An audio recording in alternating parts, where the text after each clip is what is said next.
Hello friends, आप सभी को ऑटो सीरीज़ के इस नए एपिसोड में स्वागत है।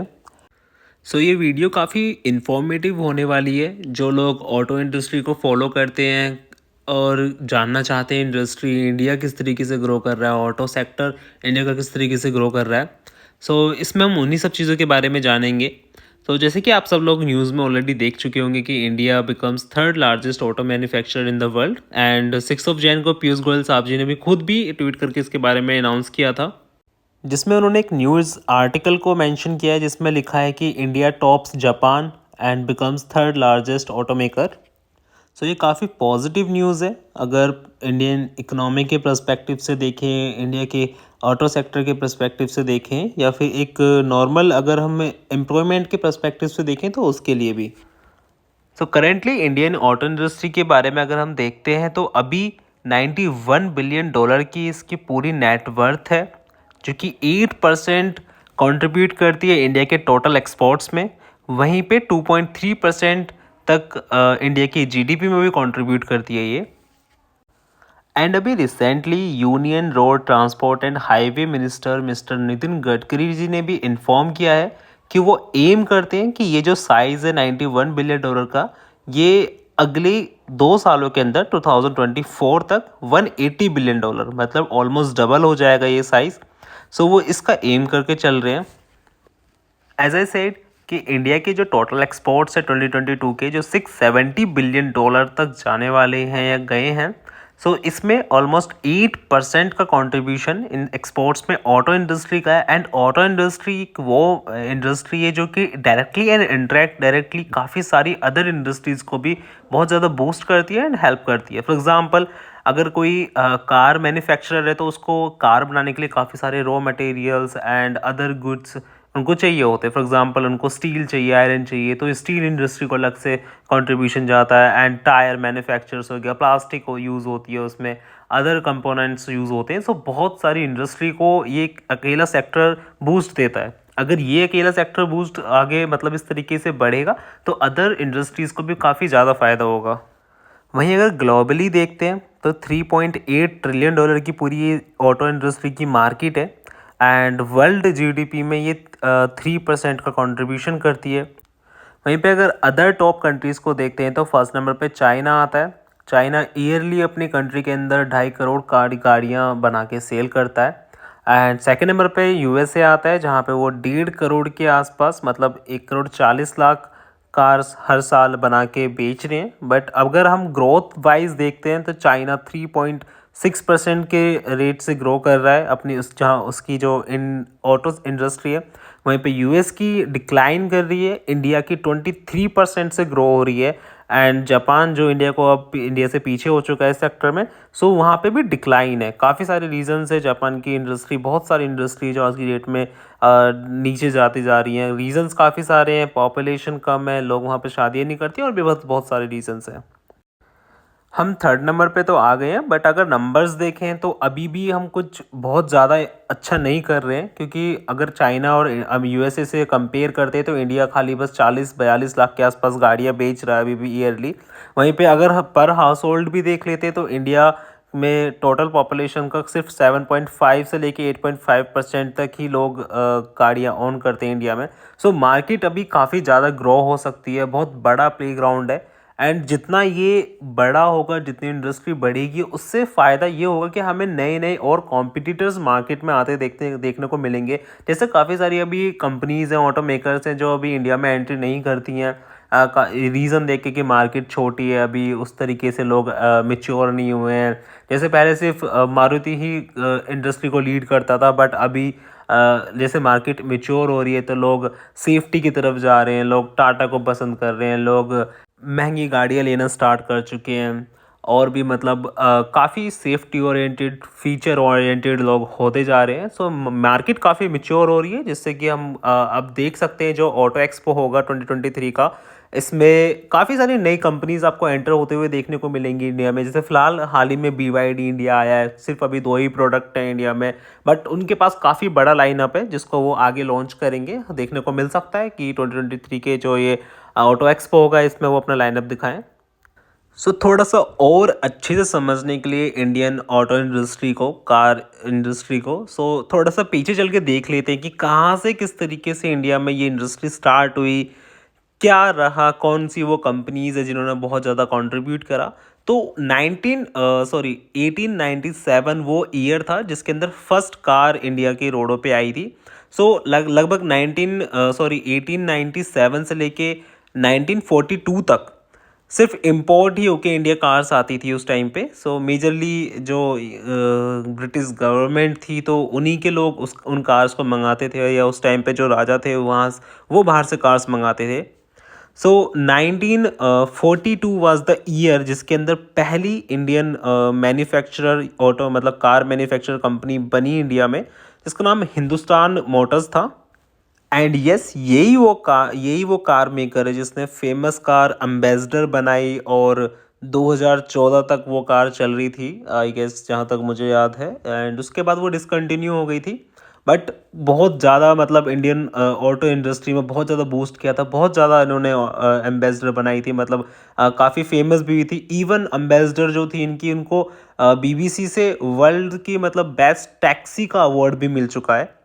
हिंदुस्तान मोटर्स 1942 में आई थी इंडिया में। उसके बाद अगर बात करते हैं तो फिर महिंद्रा एंड टाटा मोटर्स, ये बहुत दोनों स्टेबलाइज हुई इंडिया में 1945 में। इन दोनों कार और मेकर्स की स्थापना की गई थी। महिंद्रा ब्रदर्स एंड जमशेद जी टाटा ने टाटा मोटर्स को स्टार्ट किया था। उस टाइम पे आई गेस टाटा लोकोमोटिव था, एंड मर्सिडीज बेंज के साथ मिलकर उन्होंने इंडिया में ट्रक मैन्युफैक्चरिंग स्टार्ट की थी टाटा ने। वहाँ से इंडियन ऑटो इंडस्ट्री मतलब स्टार्ट हुई थी एक तरीके से जी। ये मेजर 3 कंपनियां हुआ करती थी उस टाइम पे। देन फिर 1981 आता है जिसमें मारुति सुजुकी की स्थापना होती है, मतलब मारुति उद्योग लिमिटेड नाम से कंपनी फॉर्म की जाती है। एंड ये वो कंपनी थी जिसने ऑल टुगेदर पूरा इंडियन ऑटो इंडस्ट्री को चेंज कर दिया, एंड अभी तक लीड कर रही है। एंड अगर इंडिया की ओवरऑल मैन्युफैक्चरिंग मतलब ऑटो मैन्युफैक्चरिंग इंडस्ट्री को देखें तो ये 3 क्लस्टर में डिवाइड है। एंड इंडिया के 3 ही मेजर स्टेट्स हैं जो कि 98% इस इंडस्ट्री को रन करते हैं, और मैन्युफैक्चरिंग जिन स्टेट्स में होती है।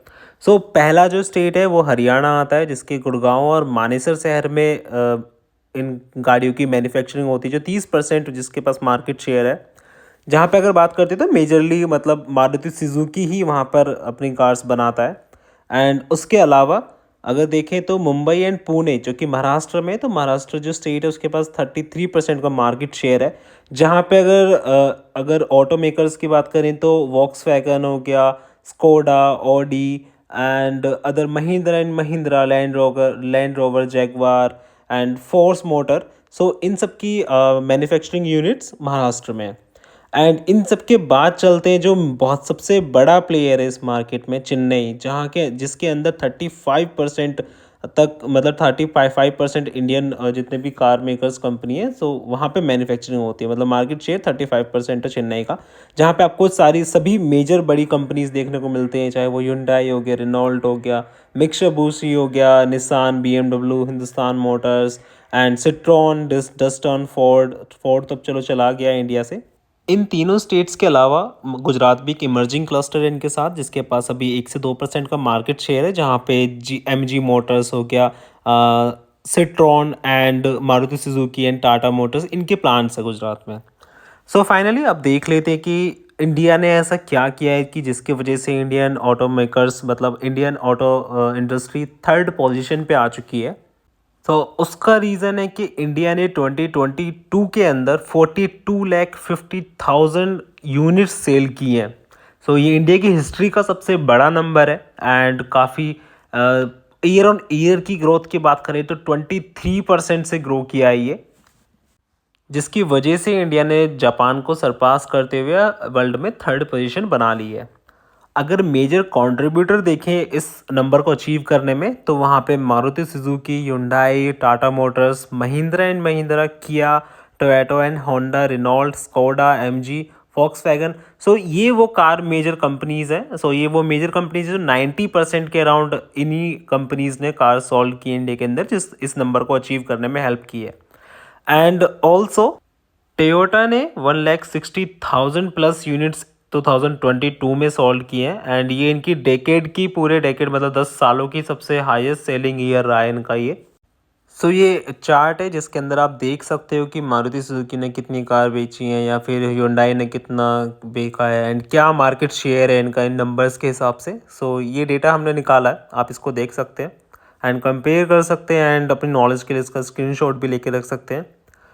अगर इन नंबर्स को देखें तो मारुति सुजुकी ही है जो इस इंडस्ट्री को लीड कर रही है। So king of Indian auto industry तो मारुति ही है। बट अगर नंबर्स में अगर पिछले ईयर से कंपेयर करते हैं तो कुछ ना कुछ डिक्लाइन हुआ है। मतलब इस साल इन्होंने 15 लाख गाड़ियाँ बेची हैं, पिछले साल इससे थोड़ी ज़्यादा थी, थोड़ा सा ऊपर नीचे हो गया इनके साथ भी।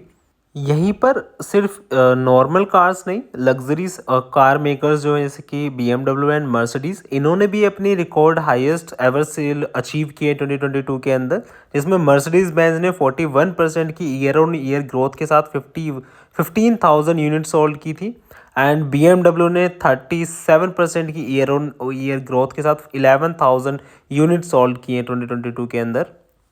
सो ओवरऑल ये काफ़ी एक अच्छी न्यूज़ है इंडियन ऑटो इंडस्ट्री के लिए एंड पूरे इंडिया के लिए भी, क्योंकि ये इंडस्ट्री बड़ी होगी तो इससे फ़ायदा ये होता है कि बाहर से और नई कंपनीज आएंगी, फॉरेन डायरेक्ट इन्वेस्टमेंट इंडिया में और आएगी। प्लस जैसे कि आप लोगों को पता ही कि इंडिया का जो हम जो इम्पोर्ट ड्यूटी लगाते हैं, अगर बाहर से कोई कार इंपोर्ट करते हैं तो 123% तक का उस पर इम्पोर्ट ड्यूटी लगती है, टैक्सेस लगते हैं, जिसके चलते वो कार हमें दुगनी से भी ऊपर पड़ती है।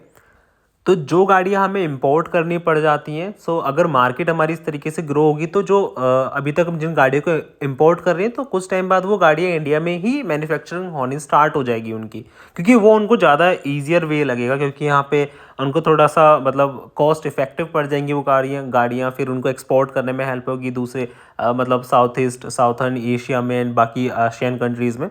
सो काफ़ी अच्छी एक न्यूज़ थी ये। एंड अगर अब आगे बात कर लेते हैं इंडियन ऑटो एक्सपो के बारे में।